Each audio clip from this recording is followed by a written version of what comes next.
receber o nosso pastor?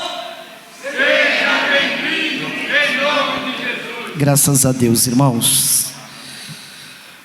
Conforme a minha esposa disse, eu não era o cordeiro hoje, mas em cima da hora mandou uma mensagem dizendo que não poderia estar. Mas Deus, Ele sempre providencia alguém, um cordeiro. Abram vossas Bíblias no Evangelho segundo escreveu João, capítulo de número 6,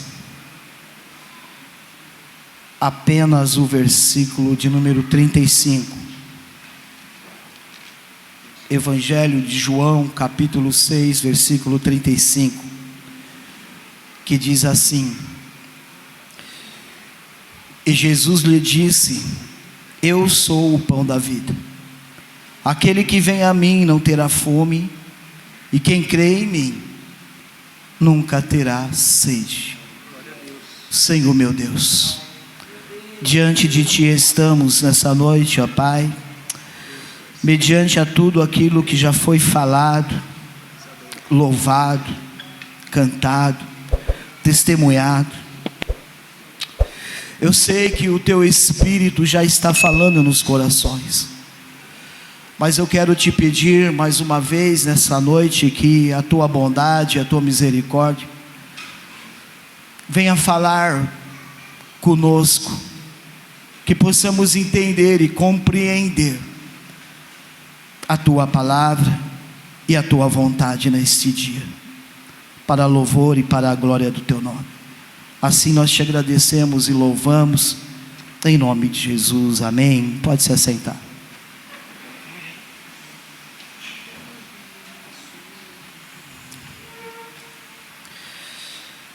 Este texto, irmãos, traz para nós nesses dias lições espirituais para aplicarmos na nossa caminhada cristã. Hoje nós não se preocupamos apenas em buscar lá fora, é necessário buscar lá fora, mas hoje uma das prioridades maiores é manter aqueles que já estão. Nós precisamos, além de pensar em estratégia para buscar, nós precisamos também manter aqueles que já estão. A Bíblia diz que Deus, Ele sempre manifestou a sua graça. Em todo o tempo na história, Deus, Ele sempre manifestou a sua graça, o seu desejo de busca pelo homem perdido, fragilizado após queda. A Bíblia diz que Deus, Ele sempre mudou histórias, levantou reinos, abateu reinos, levantou homens, abateu homens, para que o homem se voltasse para Ele. Após a queda, Deus, Ele chama o homem, e através desse homem Ele forma um povo. Mas para dar sequência naquilo que foi resgatado, a busca daquilo que foi perdido lá no Éden, a Bíblia diz que um determinado tempo da história a humanidade havia se corrompido, não queriam mais ouvir a lei do Senhor, e a Bíblia vai dizer que Deus, Ele se entristeceu, ao ponto de pensar: eu não tenho mais prazer no homem. Mas Deus, ao ver graça ainda no homem chamado Noé, Ele prefere preservar a vida. E esse homem foi chamado para anunciar que Deus não estava se agradando dos comportamentos, da violência da humanidade. E Noé, ele fica algum período da história pregando, anunciando que Deus enviaria um juízo em toda a terra. Mas assim como Jesus disse, como nos dias de Noé, os homens ouviam, mas não davam atenção e nem mudavam, até o dia que o dilúvio veio, a arca se fechou. A arca fazia a tipologia de Cristo, e a Bíblia vai dizer que apenas Noé e a sua família entraram na arca. Após dilúvio, Deus ele dá uma chance de recomeço, povoam a terra novamente. Deus ele chama um homem, Abraão, ele forma através desse homem. O projeto missionário de Deus iria continuar, e através de Abraão, Deus agora ele forma, ele chama um povo para anunciar as grandezas dele. A Bíblia vai dizer que o povo foi parar no Egito, e dentro do Egito esse povo se multiplica, ao ponto de Faraó, o que governava na época, escravizar e oprimir aquele povo. Um povo que foi parar no Egito para fugir da fome e acabou se acostumando no Egito, com as coisas fáceis do Egito.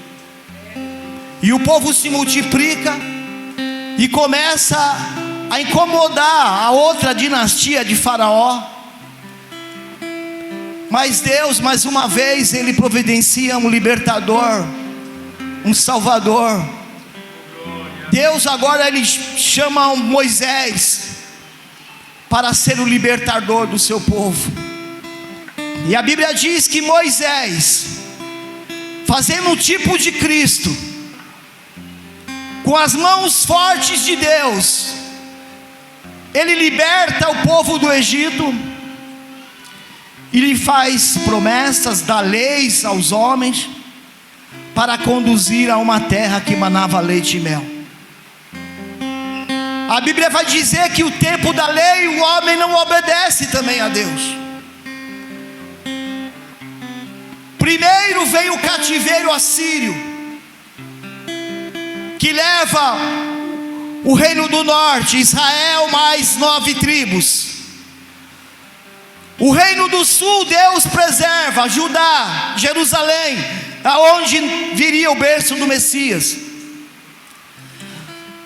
Judá não entendendo, não vendo, não se convertendo, igual o seu irmão Israel, que já havia sido levado cativo. Deus ele levanta um homem, um profeta chamado Jeremias, e a sua palavra era de juízo. Se vocês não voltarem para mim, da mesma forma que eu permiti Israel ir para o cativeiro, da mesma forma vocês também irão. O povo fazia do braço de outras nações a sua força. Achavam que porque estavam na igreja, tinham um templo, que Deus jamais mandaria a sentença, cumpriria a sentença. O homem se afastava de Deus. Capítulo 3 de Jeremias, Deus ele faz um clamor, pedindo a volta, lembrando: ei, você era como uma criança, eu cuidava de vocês, Judá. Lembra quando tudo você me perguntava, você andava de mãos dadas comigo, como uma galinha que protege os seus pintainhos, assim eu também protegia vocês. Deus ele faz um clamor emocionado, ei, Deus chorando, irmãos, um clamor emocionado de Deus, pedindo a volta, para que o povo retornasse para Ele. O povo não volta para o Senhor.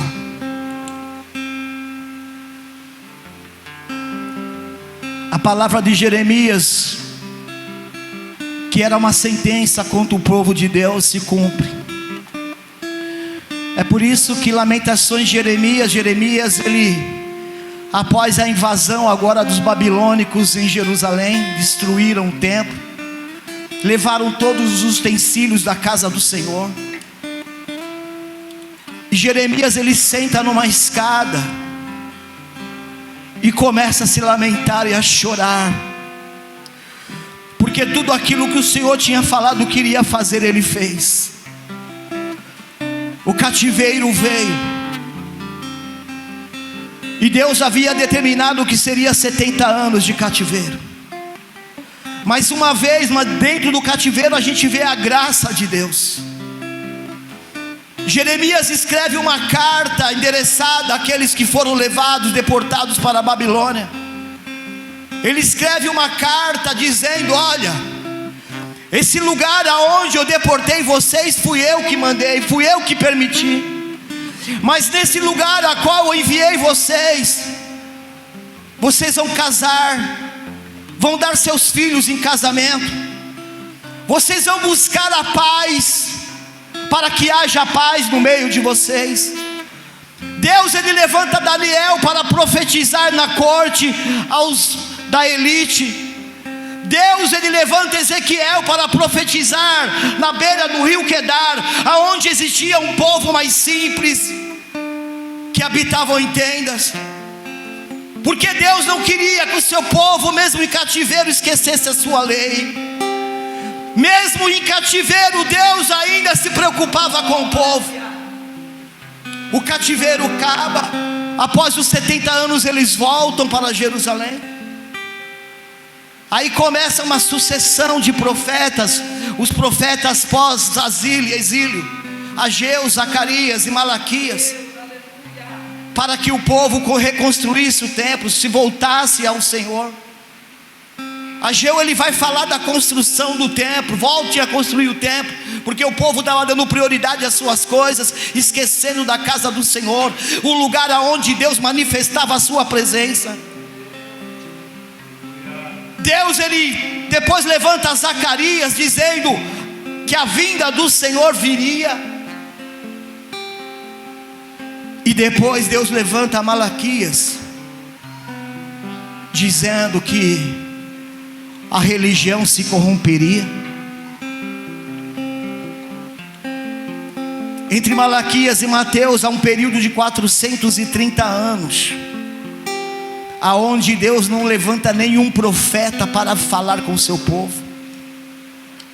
Apesar de Deus não falar com o seu povo nesse período de 430 anos, não foi levantado nenhum altar da idolatria. Isso quis dizer que o cativeiro valeu a pena. Mas quando as profecias se começavam a se cumprir acerca do Messias,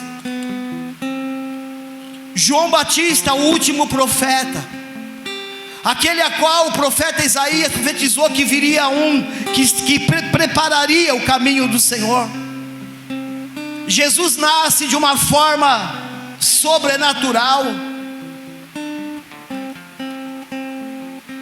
Agora Jesus, ele cresce,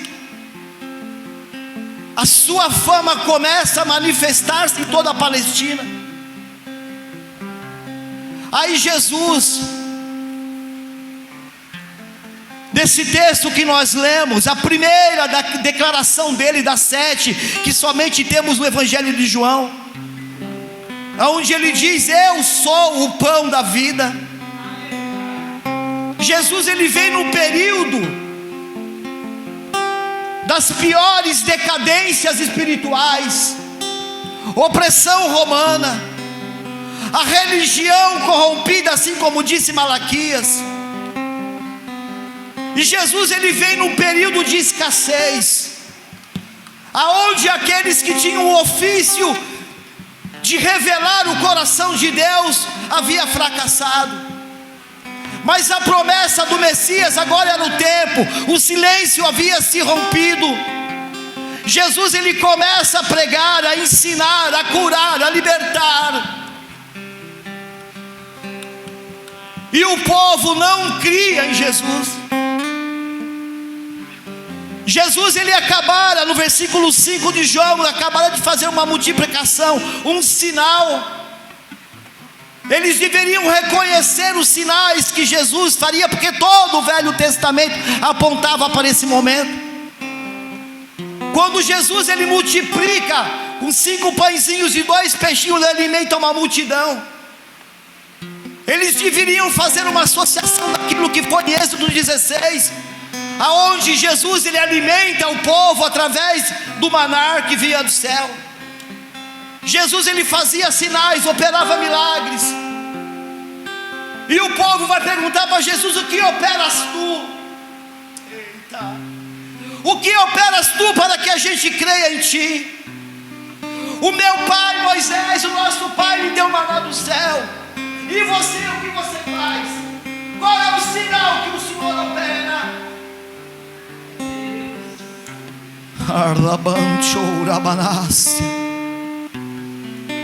Após multiplicar os pães e o peixinho, Jesus, ele pela manhã ele atravessa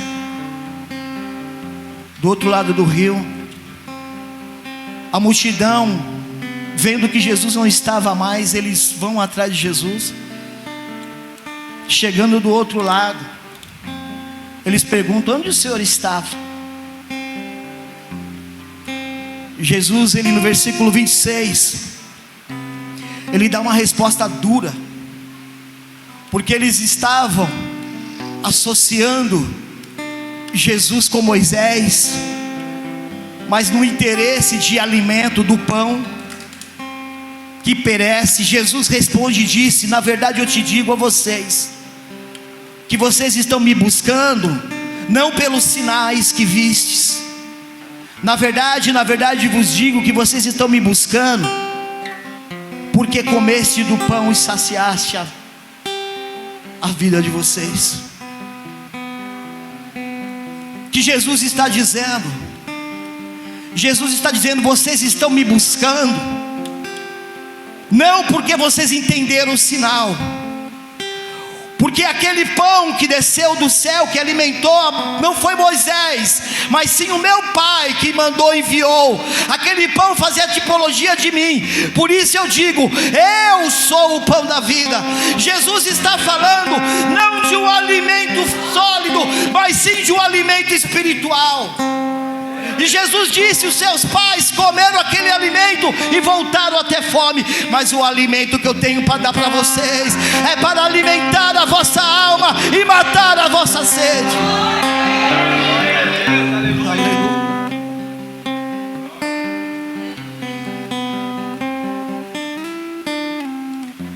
Jesus está nos ensinando que muitos buscam a Jesus, a Ele. Hoje não é diferente,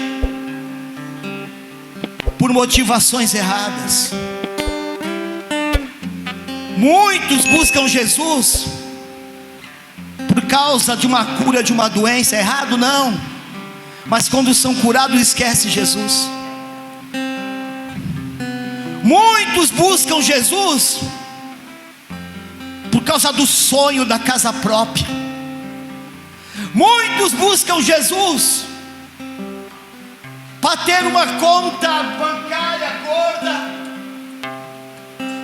Muitos buscam Jesus por estabilidades financeiras. Muitos buscam Jesus para me satisfazer. Colocam Jesus como servo, não como Senhor. É por isso que Jesus está dizendo: ó, vocês estão me buscando porque vocês comeram, vocês se saciaram, mas vocês não estão entendendo que o alimento que eu tenho que dar para vocês é para saciar a alma de vocês. Jesus, ele sabe que nós necessitamos do alimento sólido. Se nós não nos alimentarmos, a gente corre o risco de ter uma anemia. E se a gente continuar, deixar de se alimentar, quando a gente perde o apetite, é um sintoma de doença.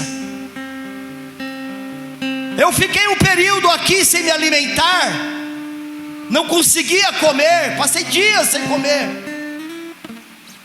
Fui numa cruzada no Jardim Campo Novo. A hora que eu me olhei na foto, eu vi a morte. Eu falei para minha esposa: eu me vi morto, me vi o espírito de morte em mim.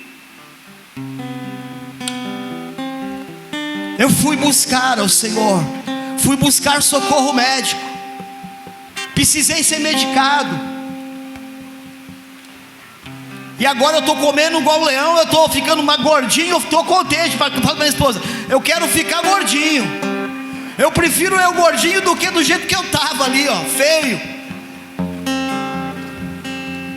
Se a gente não se alimentar, a gente corre o risco de ter uma anemia. A gente corre o risco de ter uma leucemia. Sabe o que é leucemia? É câncer no sangue devido à falta de alimento. Às vezes queremos Jesus para conquistas, para entrar numa faculdade, para a conquista dos meus sonhos, dos meus projetos.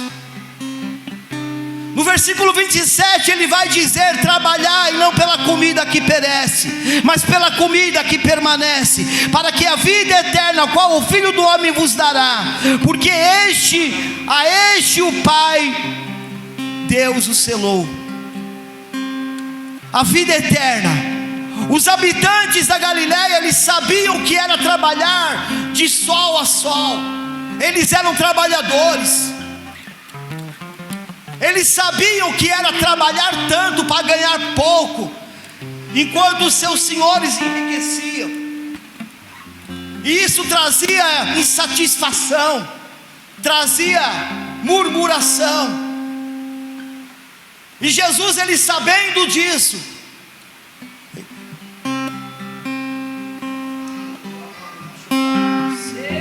Jesus sabia que no trabalho secular eles se doavam, ele dava o máximo de si, mas eles não conseguiam aplicar essa mesma dosagem na vida espiritual. Jesus está dizendo: se vocês aplicar na vida espiritual essa busca pelo que perece, pela busca daquilo que é espiritual, que permanece, vocês vão ser poderosos. Jesus está dizendo: a vida em Deus, somente nele. Se vocês não buscarem vida em Cristo, vocês estão mortos espiritualmente. Anemia, do ponto de vista médico, é a diminuição do glóbulo vermelho do sangue, incapacidade do sangue de transportar oxigênio para os pulmões, e isso gera leucemia, câncer no sangue. A causa: falta de nutrientes. Para o bom funcionamento do organismo, má alimentação, falta de vitaminas no organismo, cansaço, falta de apetite, mãos e pés frios constantemente, dor no peito, dificuldade em desempenhar exercícios, perca de memória, desmaios, fraquezas. Qual é o tratamento para a anemia? Administração de ferro, administração de proteínas. Jesus está dizendo: olha, vocês estão anêmicos espiritualmente, vocês estão doentes. Eu quero oferecer para vocês a cura, eu quero oferecer para vocês a graça. Aleluia.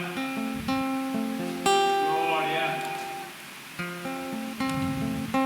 O que causa? Quais são os sintomas da anemia espiritual?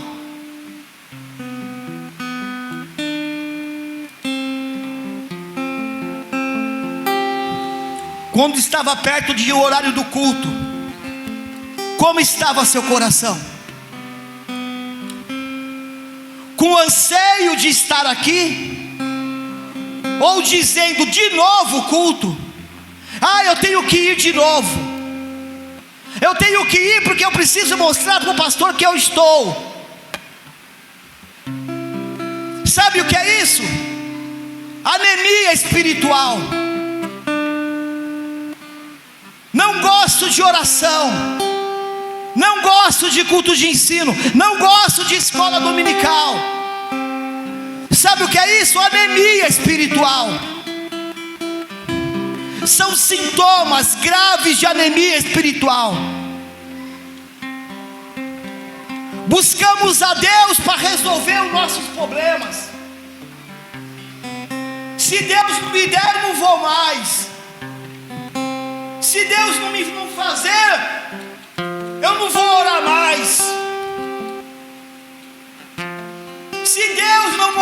quer se revelar para mim, não usar um profeta para falar comigo. Ele não gosta de mim. Mas Deus está falando na palavra há muito tempo e você não tem absorvido. Ei, vocês estão atrás de mim por causa do pão que perece. Ei, mas eu quero dar um alimento para vocês. Não um alimento sólido, mas sim um alimento para a vossa alma.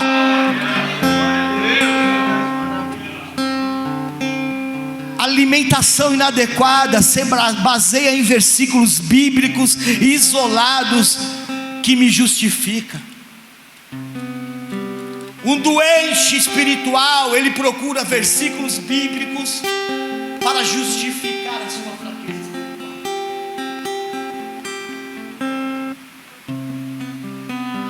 Um doente espiritual, ele vive buscando profecias. Eu vou em lugares aonde há profecia, aonde fala o meu nome do RG, o meu nome, vai falar tudo da minha vida. Eu vou num lugar aonde Deus, se não abrir o mar, vai me fazer passar por cima dele. E Deus está dizendo: volte-se para mim. Eu tenho alimento espiritual para você, para saciar a sua sede. Ei, quem se alimenta do pão da vida não fica enfiado em pornografia. Quem se alimenta do pão da vida, ele não adultera. Quem se alimenta do pão da vida, ele é fiel. Quem se alimenta do pão da vida não fica com fofoca. Quem se alimenta do pão da vida não maldiz o irmão. Quem se alimenta do pão da vida,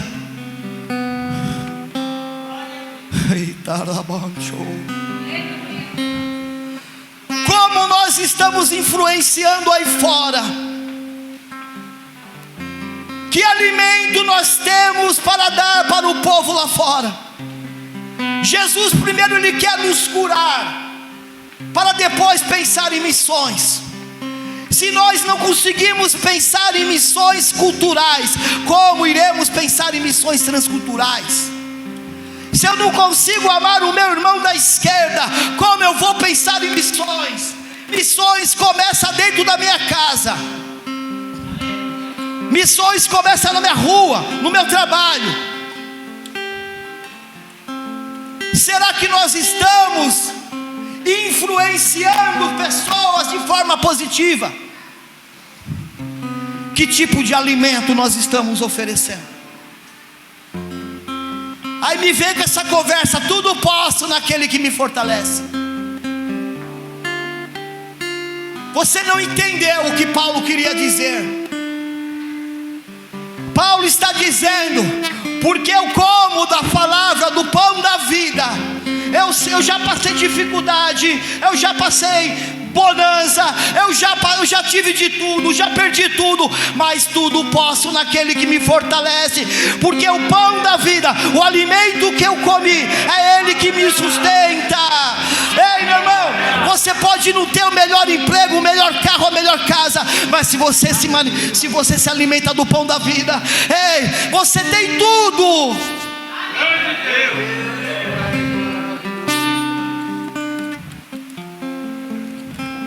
Uma característica daqueles que não se alimentam do pão da vida, ele tem uma indisposição para o trabalho na obra de Deus. Ele não evangeliza, não participa dos cultos, não se envolve com o aprendizado das Escrituras. Porque quando a gente tem fome de Deus, quanto mais o pão da vida a gente come, eu quero mais, eu quero mais, eu quero mais, eu quero mais, eu quero mais. Quando tem trabalho na igreja, segunda-feira eu quero mais, terça também tem, eu quero mais, ou quarta tem de manhã, eu quero mais, quinta tem, eu quero mais, sexta tem, eu quero mais, todos os dias tem, eu quero, eu quero, eu quero, eu quero, eu quero.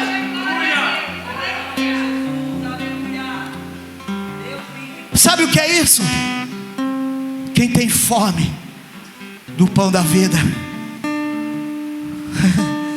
só Ele é capaz de saciar. essa tristeza, essa angústia, esse medo que você tem aí no seu coração, as incertezas que você tem, medo do futuro, ansiedade, depressão, ei, eu convido a você a provar do pão da vida, Jesus Cristo, o Rei dos Reis. Que Deus os abençoe. Que Deus os abençoe. E comam do pão da vida. Eu falo para minha esposa que tem pessoas que não gostam de culto, irmãos. Não gostam de cultuar. Tem uma indisposição para vir para o culto. Tem uma indisposição para fazer a obra de Deus. Mas acorda cedo para trabalhar. Vai em busca do alimento que perece. Jesus está dizendo: ei, Rabban, da mesma forma que você busca o alimento que perece, com essa mesma intensidade que você tem desejo pelo ouro e pela prata, tenha também pelas coisas de Deus. Tenha interesse pela presença de Deus. Tenha interesse por Deus. Que Deus os abençoe. Tem alguém nessa noite, irmãos, que gostaria de entregar a sua vida para Jesus Cristo? O jovem ali, ó, levantou a mão. É o Amauri, né, Amauri? Vem aqui na frente, Amauri. O Amauri, ele tem vindo a alguns cultos, participado conosco. E eu quero louvar a Deus pela vida do Amauri. Está aceitando, entregando a sua vida, Amauri? Se coloque de pé, igreja. A palavra é dura, mas ela conforta. Ela tem que confrontar. Se não te confrontou, então eu não preguei. Vamos orar. Vamos orar. Missionário Eli.